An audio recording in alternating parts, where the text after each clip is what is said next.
नमस्ते दोस्तों। आज हम आपको सुनाएंगे एक दिलचस्प और रोचक कहानी जो न केवल आपकी सोच को चुनौती देगी बल्कि आपको सिखाएगी कि कैसे विपरीत परिस्थितियों में भी अपनी बुद्धि का सही इस्तेमाल किया जा सकता है। यह कहानी एक गांव के व्यापारी की है जिसकी एक सुंदर बेटी थी। एक दिन व्यापारी पर बहुत अधिक कर्ज हो गया और कर्ज देने वाला व्यक्ति गांव का ही था और बहुत घटिया था। व्यापारी कर्ज चुका नहीं पा रहा था तो उस व्यक्ति ने सारे गांव वालों को बुलाया और व्यापारी से कहा, अगर तुम मेरा कर्जा चुका नहीं सकते तो अपनी बेटी की शादी मुझसे कर दो। यह सुनकर व्यापारी चुप हो गया क्योंकि वह मजबूर था।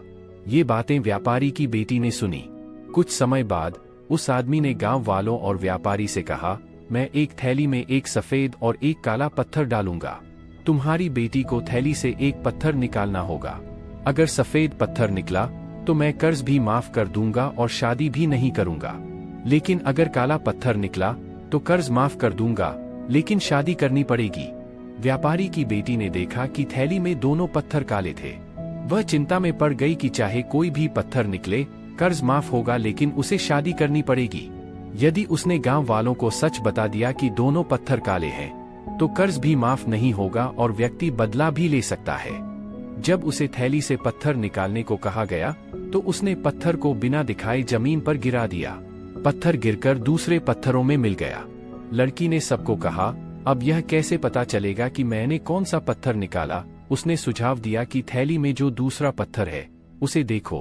अगर वह सफेद है तो मैंने काला पत्थर निकाला था, और अगर वह भी काला है तो मैंने सफेद पत्थर निकाला था।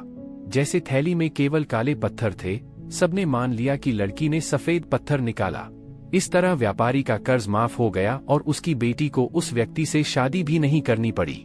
इस कहानी से हमें यह सीखने को मिलता है कि जब आप मजबूर होते हैं और कोई आपका फायदा उठाना चाहता है तो आपको अपनी बुद्धि का इस्तेमाल करना चाहिए। जितना अधिक आप भोले बनने की कोशिश करेंगे, लोग उतना ही ज्यादा आपको ठगेंगे। इसका मतलब यह नहीं कि आप लोगों को गालियां दें, बल्कि आपको शांत रहकर अपने दिमाग में गहराई रखनी चाहिए, जैसे समंदर की गहराई होती है।